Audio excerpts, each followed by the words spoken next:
2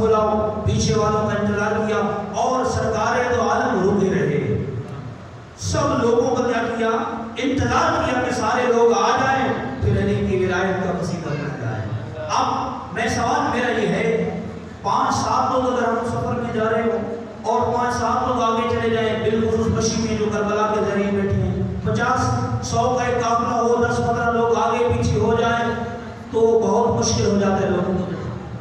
یعنی 5-7 لوگوں کو اکٹھا کرنا مشکل ہو جاتا ہے. 1,24,000 اور دیگر روایات بھی موجود ہیں, کم از کم 1,24,000 حاجی تھے. سب کو اکٹھا کرنے میں کتنا ٹائم صرف ہوا ہوگا.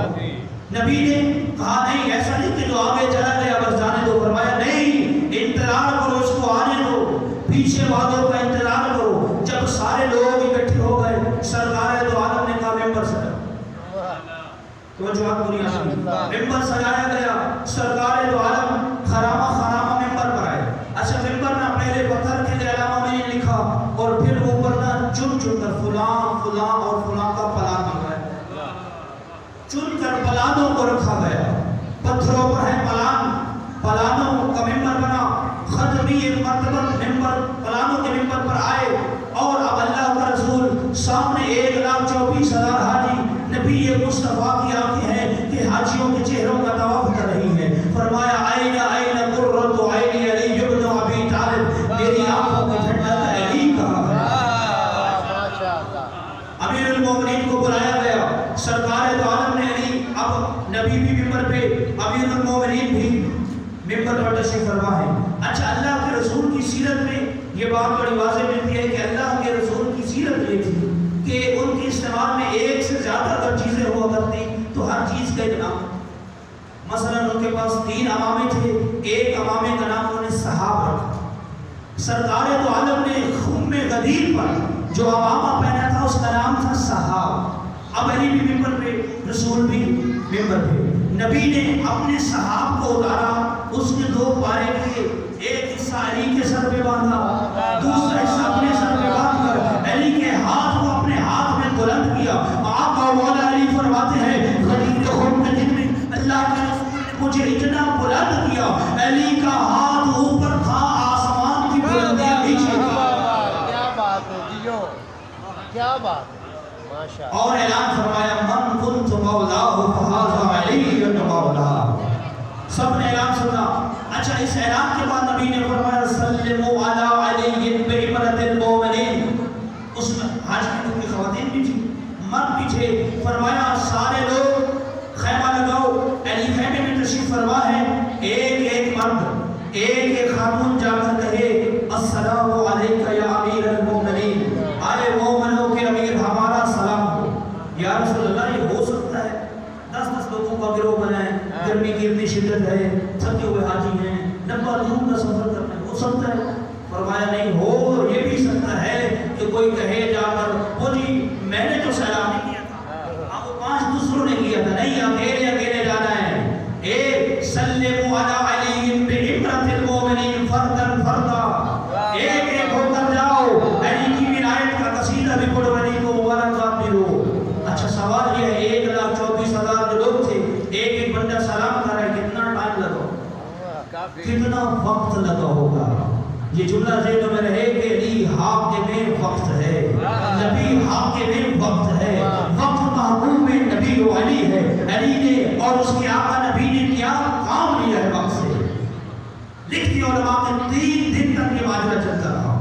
3 دن تک خیمے نصب رہے, امیر المومنین تشریف فرما رہے, تمام مرد بھی آتے رہے, تمام عورتیں بھی آتی رہی. مردوں نے بھی کہا یا علی تو ہمارا مولا, عورتوں نے بھی کہا یا علی تو ہمارا مولا.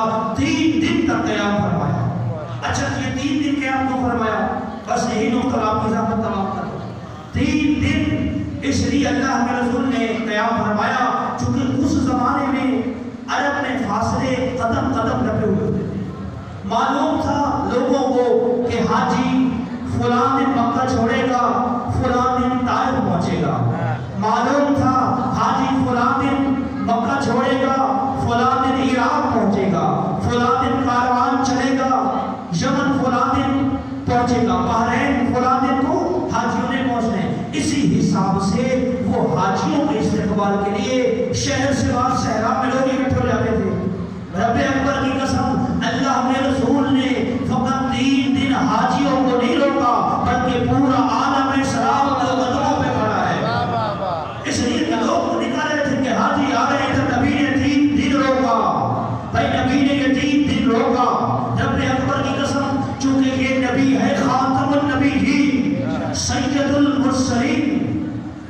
آج اگر ہمارے زمانے میں کوئی پیغام دنیا تک پہنچانا ہو، ہمارے پاس الیکٹرانک میڈیا موجود ہے، پرنٹ میڈیا موجود ہے، انٹرنیٹ کی سہولت ہمارے پاس ہے، ٹیلی ویژن ہمارے پاس ہے.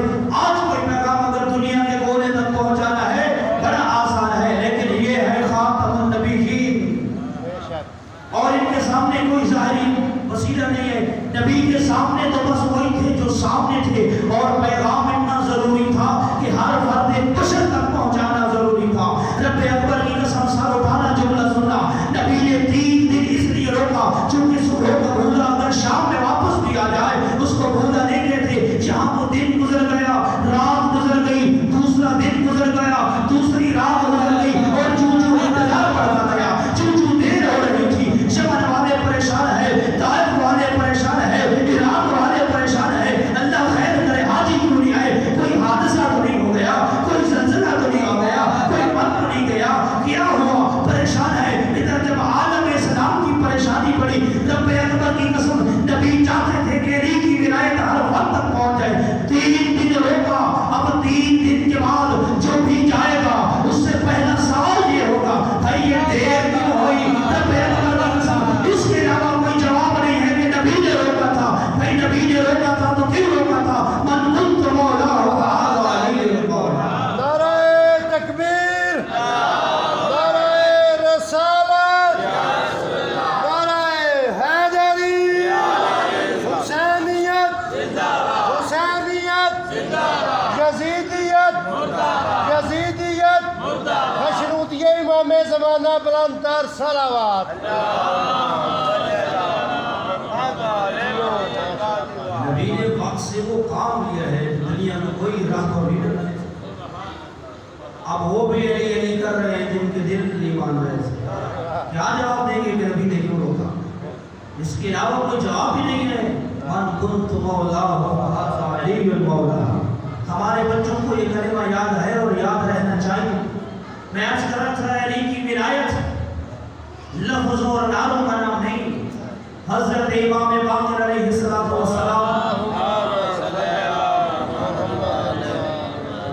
امام فرماتے ہیں 4 صفات والا بندہ ہمارا نہیں ہے. 4 صفات رکھنے والا بندہ بے شک کہتا رہے میں علی والا ہوں، میں حسین کا عزادار ہوں، میں ماتمی ہوں، میں خطیب ہوں، میں مولانا ہوں، میں خدا ہوں، خدا ہوں. امام فرما رہے ہمارا نہیں ہے. پہلی صفت فرمایا جو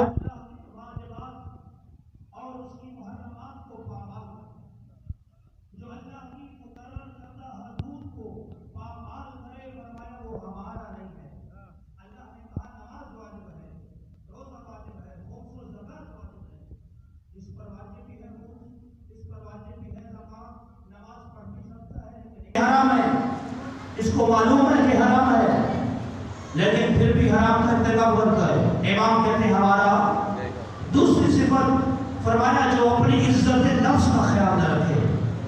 اللہ نے مومن فرمایا حرمت المومن افضل من الکعبہ. مومن کی حرمت کعبہ کی حرمت سے زیادہ ہے. امام صادق کا فرمان ہے. اللہ نے مومن کو علی والوں کو عزت دی. قرآن نے فرمایا عزت ہے خاص اللہ کے لیے، اس کے رسول کے لیے اور علی والوں کے لیے. اللہ یہ چاہتا ہے کہ علی والا عزت دار دوسروں پر واجب ہے کہ تمہاری عزت کرے. اچھا جب دوسرے بندے پر واجب ہے تو کیا علی والے پر اپنی عزت نفس کا دفاع واجب نہیں؟ فرمایا اتقوا المواضع التهم. ایسی جگہوں سے احتیاط کرو جہاں تم پر تہمت کرنے کا خطرہ ہو. تم پہلے حرام نہیں کرتے لیکن تمہیں خطرہ ہے کہ یہاں پر تہمت لگ جائے گی. اتقوا المواضع التهم. 2 مورد میں کل انشاءاللہ کروں گا کہ وہ 2 صفات کون سی ہیں جن کے بارے میں امام فرما رہے ہیں کہ وہ ہمارا شیعہ نہیں ہے. میری طرف تو جو فرمایا اگر شیعہ امیر المومنین بننا ہے تو پھر بات یہ کہ